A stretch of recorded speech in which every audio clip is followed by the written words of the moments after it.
ಪ್ರೀತಿಯ ಮಿತ್ರರಿಗೆ ಮಧುಮಾಲಾ ಧ್ವನಿಸಿರಿ ಯೂಟ್ಯೂಬ್ ಚಾನಲ್ಗೆ ಆತ್ಮೀಯ ಸ್ವಾಗತ. ಕ್ಷಮೆಯ ಧರಿತ್ರಿ ಸಂಚಿಕೆ 103. ತನ್ನ ಹಾಗೂ ಶ್ರೀಪತಿಯ ನಡುವೆ ಪ್ರೀತಿಯ ಬಂಧ ಬೆಸೆದಿದೆ ಎಂದು ಕಟ್ಟುಕಥೆ ಸೃಷ್ಟಿಸಿದ್ದ ಪ್ರಿಯ ಕೊನೆಗೂ ಅಹಲ್ಯಾದೇವಿಯವರನ್ನು ತನ್ನ ಬಲೆಯಲ್ಲಿ ಬೀಳಿಸಿಕೊಂಡಿದ್ದಳು. ತನ್ನ ಡಿಪಾರ್ಟ್ಮೆಂಟಿನ ಕಡೆಗೆ ಹೆಜ್ಜೆ ಹಾಕುತ್ತಿದ್ದ ಪ್ರಿಯಳ ಸಂಭ್ರಮಕ್ಕೆ ಎಣೆಯೇ ಇರಲಿಲ್ಲ.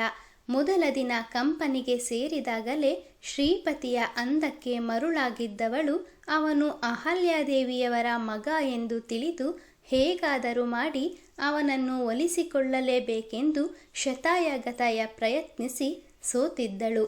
ಆದರೂ ಕೂಡ ಅವಳ ಪ್ರಯತ್ನ ನಿರಂತರವಾಗಿಯೇ ಇತ್ತು. ಇತ್ತೀಚೆಗೆ ಕೃಷ್ಣ ಕಂಪನಿಗೆ ಕಾಲಿಟ್ಟಾಗ ಅವಳ ಚಂಚಲ ಮನಸ್ಸು ಶ್ರೀಪತಿಯನ್ನು ಬಿಟ್ಟು ಕೃಷ್ಣನೆಡೆಗೆ ಹೊರಳಿತ್ತು. ಆದರೆ ಕೃಷ್ಣನ ಮದುವೆ ಕ್ಷಮಾಳೊಂದಿಗೆ ನಿಶ್ಚಯವಾಗಿದೆ ಎಂದು ತಿಳಿಯುತ್ತಿದ್ದಂತೆ ಹೇಗಾದರೂ ಮಾಡಿ ಶ್ರೀಪತಿಯನ್ನು ಮದುವೆಯಾಗಲೇಬೇಕೆಂಬ ಹಠದಿಂದ ಹಗಲು ಇರುಳು ಯೋಚಿಸುತ್ತಾ ಕೊನೆಗೂ ಒಂದು ಉಪಾಯ ಕಂಡುಕೊಂಡಿದ್ದಳು. ಅದೇ ಸಮಯಕ್ಕೆ ಶ್ರೀಪತಿ ಕೂಡ ಒಂದು ವಾರದ ಮಟ್ಟಿಗೆ ಮಂಗಳೂರಿಗೆ ತೆರಳಿದ್ದು ಅವಳ ಕೆಲಸಕ್ಕೆ ದ್ಯೋತಕವಾಯಿತು. ಇದಾವುದರ ಬಗ್ಗೆಯೂ ಅರಿವಿರದಿದ್ದ ಅಹಲ್ಯಾದೇವಿಯವರು ಪ್ರಿಯಳ ಮಾತನ್ನು ನಂಬಿ ಅವಳಿಗೆ ಮಾತು ಕೊಟ್ಟಿದ್ದರು. ಇನ್ನು ಎಷ್ಟು ದಿನ ಈ ವಿಷಯವನ್ನು ನಮ್ಮಿಂದ ಮುಚ್ಚಿಡಬೇಕು ಅಂದುಕೊಂಡಿದ್ದೆ ಮಗು? ಅಮ್ಮನ ಬಳಿ ಮಾತನಾಡೋದಕ್ಕೂ ನಿನಗೆ ಸಂಕೋಚನ? ನಿನ್ನ ಪ್ರೀತಿಯನ್ನು ನಿನ್ನ ಕಣ್ಣೆದುರಿಗೆ ನಿಲ್ಲಿಸಿದ್ದೀನಿ. ಈಗಲಾದರೂ ಹೇಳು, ಈ ಮದುವೆಗೆ ಒಪ್ಪಿಗೆ ತಾನೇ? ಅಹಲ್ಯಾದೇವಿಯವರ ಪ್ರಶ್ನೆಗಳಿಗೆ ಶ್ರೀಪತಿ ಬೆಚ್ಚಿದ್ದನು.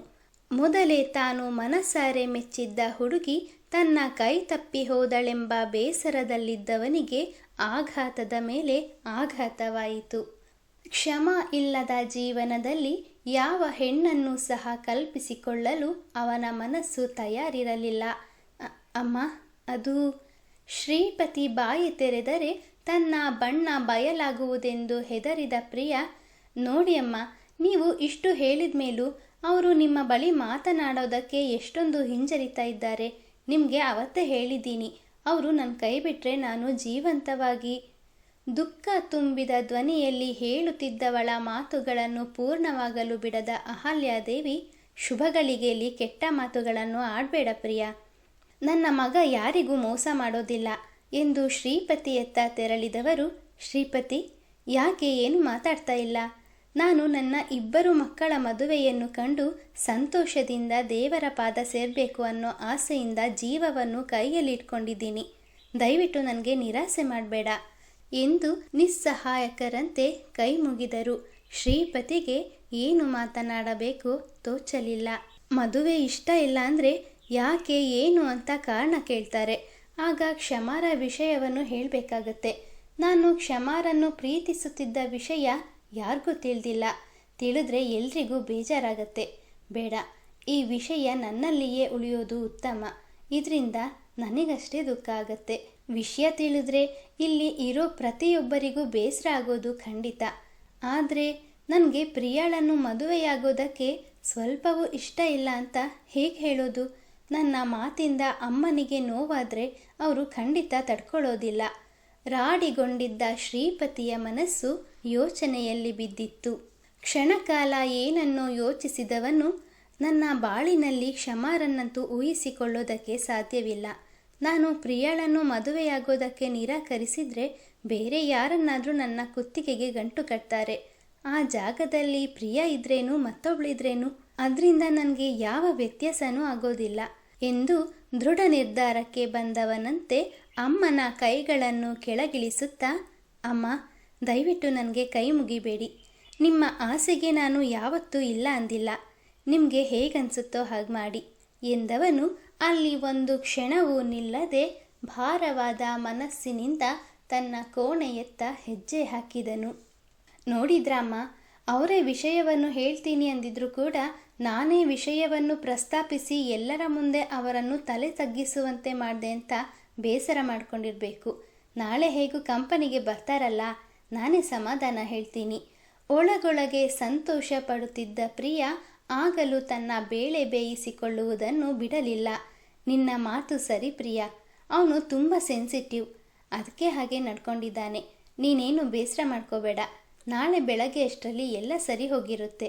ಹಾಂ, ಮತ್ತೊಂದು ಮಾತು, ನಿನ್ನ ತಂದೆ ತಾಯಿ ಎಂಥವರೇ ಇರ್ಬೋದು, ಮಗಳ ಮದುವೆ ಮಾಡೋದು ಅವರ ಕರ್ತವ್ಯ.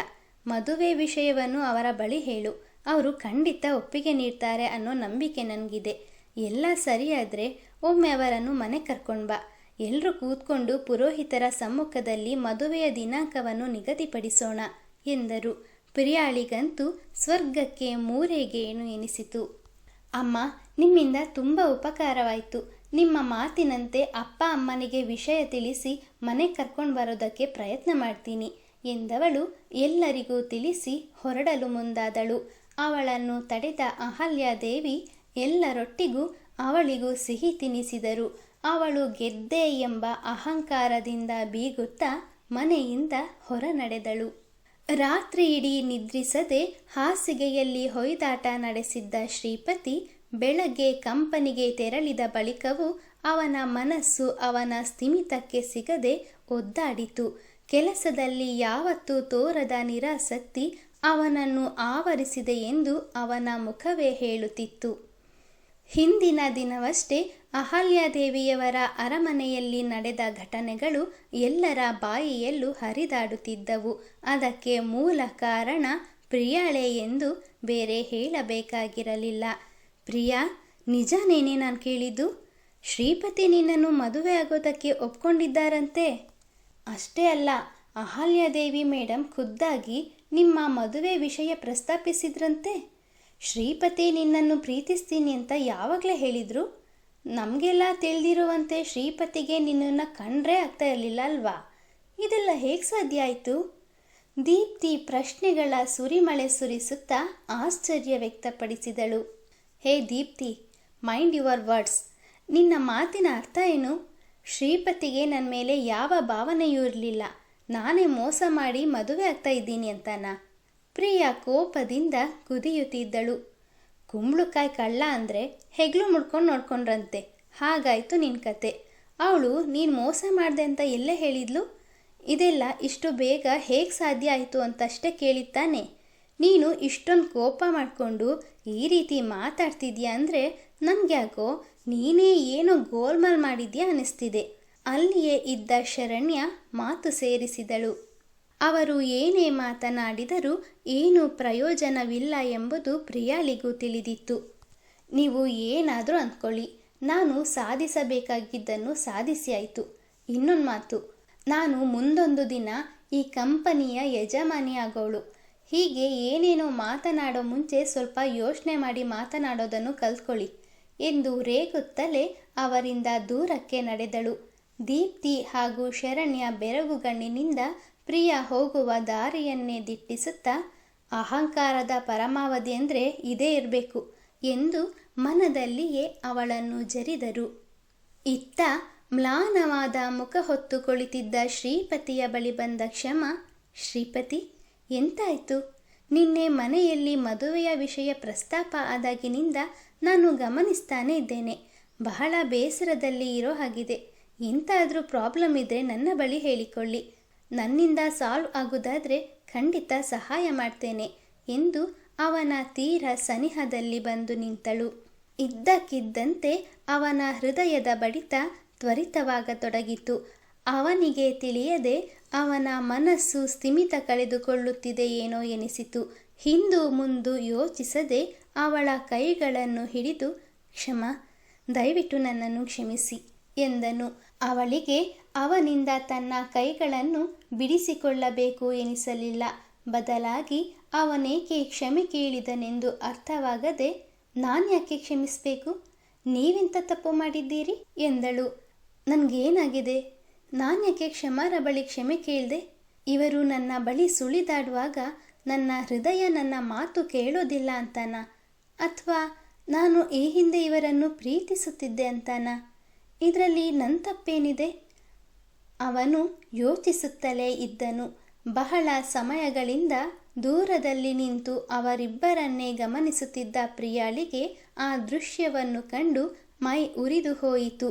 ಇವನೇನಾದರೂ ತನಗೆ ಮದುವೆ ಇಷ್ಟ ಇಲ್ಲ, ಇದೆಲ್ಲ ನಾನೇ ಆಡಿದ ನಾಟಕ ಅಂತ ಎಲ್ಲ ಸತ್ಯವನ್ನು ಅವಳ ಮುಂದೆ ಹೇಳಿಬಿಟ್ನೋ ಏನು ಕತೆ? ಆಗೇನಾದರೂ ಆದರೆ ನನ್ನ ಬಂಡವಾಳವೆಲ್ಲವೂ ಎಲ್ಲರೆದುರು ಬಯಲಾಗಿ ನನ್ನ ಮಾನ ಮರ್ಯಾದೆ 3 ಕಾಸಿಗೆ ಹರಾಜಾಗುತ್ತೆ. ಅಲ್ಲದೆ ಇರೋ ಒಂದು ಕೆಲಸವು ಕೈ ತಪ್ಪಿ ತಿರುಪೆ ಎತ್ತಬೇಕಾಗಿಯೂ ಬರ್ಬೋದು. ಇಲ್ಲ, ಹಾಗೆ ಆಗಕೂಡ್ದು. ಅಲ್ಲ, ನಾನು ಅವನ ಹಿಂದೆ ನಾಯಿ ಸುತ್ತಿದ ಹಾಗೆ ಸುತ್ತಿದ್ರೂ ಒಂದು ಬಾರಿ ಕೂಡ ನನ್ನನ್ನು ಕಣ್ಣೆತ್ತಿ ನೋಡಲಿಲ್ಲ. ಈಗ ನನ್ನ ಜೊತೆ ಅವನ ಮದುವೆ ಫಿಕ್ಸ್ ಆಗಿದೆ ಅಂತ ಗೊತ್ತಿದ್ದು ಕೂಡ ಅವಳ ಹಿಂದೆ ಮುಂದೆ ಸುತ್ತೋದನ್ನು ಇನ್ನೂ ಬಿಟ್ಟಿಲ್ಲ. ನಾನು ಅಂದುಕೊಂಡ ಹಾಗೆ ಅವರಿಬ್ಬರು ನಿಜವಾಗ್ಲೂ ಪ್ರೀತಿಸ್ತಾ ಇದ್ರಾ? ಅವಳು ಸಾಮಾನ್ಯದವಳಲ್ಲ. ಅಣ್ಣ ತಮ್ಮ ಇಬ್ಬರಿಗೂ ಬಲೆ ಬೀಸಿದ್ದಾಳೆ. ನನ್ನ ಪಾಲಿನ ಸ್ವತ್ತು ಕೂಡ ಅವಳ ಪಾಲಾಗೋದಕ್ಕಿಂತ ಮುಂಚೆ ನಾನೇ ಬಲವಾದ ಗಾಳ ಹಾಕಿ ನನ್ನತ್ರ ಎಳ್ಕೋಬೇಕು. ಆದರೆ ಹೇಗೆ? ತನ್ನ ಕಾರ್ಯ ಸಾಧಿಸಿಕೊಳ್ಳಲು ಏನನ್ನು ಮಾಡಲು ಹೇಸದ ಪ್ರಿಯ ತನ್ನ ದುಷ್ಟ ಮೆದುಳಿಗೆ ಕೆಲಸ ಕೊಟ್ಟಳು. ಅದೇ ಸಮಯಕ್ಕೆ ಅವಳ ಎದುರಿನಲ್ಲಿಯೇ ನಡೆದು ಹೋದ ಕೃಷ್ಣನನ್ನು ಕಂಡೊಡನೆ ಅವಳ ವಕ್ರ ಬುದ್ಧಿಗೆ ಉಪಾಯವೊಂದು ಹೊಳೆಯಿತು. Excuse me sir. ವೇಗವಾಗಿ ನಡೆಯುತ್ತಿದ್ದ ಕೃಷ್ಣನನ್ನು ವಿನಯದಿಂದ ಕರೆದಳು. ಎಸ್. ಅವನು ನಿಂತಲ್ಲಿಯೇ ಹಿಂದೆ ತಿರುಗಿ ಏನು ಎಂದು ಹುಬ್ಬೇರಿಸಿ ಪ್ರಶ್ನಿಸಿದನು. ಅವನ ದರ್ಪಕ್ಕೆ ಅವಳಿಗೊಮ್ಮೆ ಸಿಟ್ಟು ಬಂದರೂ ಸಹಿಸಿಕೊಂಡು, ಸರ್ 1 ನಿಮಿಷ ಪ್ಲೀಸ್ ಬನ್ನಿ ಎಂದು ಬೇಡಿಕೆ ಇಟ್ಟಳು. What miss Priya, any problem? ಕೇಳುತ್ತಲೇ ಅವಳ ಬಳಿ ಬಂದನು. ಸರ್, ನೀವೀಗ ಏನಾದರೂ ಆ್ಯಕ್ಷನ್ ತಗೊಳ್ದಿದ್ರೆ ಖಂಡಿತವಾಗಿಯೂ ಪ್ರಾಬ್ಲಮ್ ಆಗುತ್ತೆ. ಕಣ್ಣು ಬಾಯಿ ಅಗಲಿಸಿ ಅತ್ಯುಕ್ತಿಯಿಂದ ಏನನ್ನು ಹೇಳಲು ಚಡಪಡಿಸಿದಳು. ಪ್ರಿಯಾಳ ದುಷ್ಟ ಬುದ್ಧಿಯಿಂದಾಗಿ ಕ್ಷಮ ಹಾಗೂ ಕೃಷ್ಣನ ಪ್ರೀತಿಯಲ್ಲಿ ಬಿರುಕು ಮೂಡುವುದೇ ಅಥವಾ ಅವಳ ಉಪಾಯವೇ ತಲೆಕೆಳಗಾಗುವುದೇ?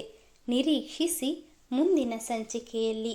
ಮಿತ್ರರೇ, ಕಥೆಯ ಬಗ್ಗೆ ನಿಮ್ಮ ಅನಿಸಿಕೆ ಅಭಿಪ್ರಾಯಗಳನ್ನು ದಯವಿಟ್ಟು ಕಮೆಂಟ್ನ ಮೂಲಕ ಹಂಚಿಕೊಳ್ಳಿ. ಹಾಗೆ ಲೈಕ್, ಶೇರ್, ಸಬ್ಸ್ಕ್ರೈಬ್ ಮಾಡುವುದರ ಮೂಲಕ ನಮ್ಮನ್ನು ಪ್ರೋತ್ಸಾಹಿಸಿ. ಮುಂದಿನ ಸಂಚಿಕೆಯಲ್ಲಿ ಮತ್ತೆ ಸಿಗೋಣ. ಧನ್ಯವಾದಗಳು.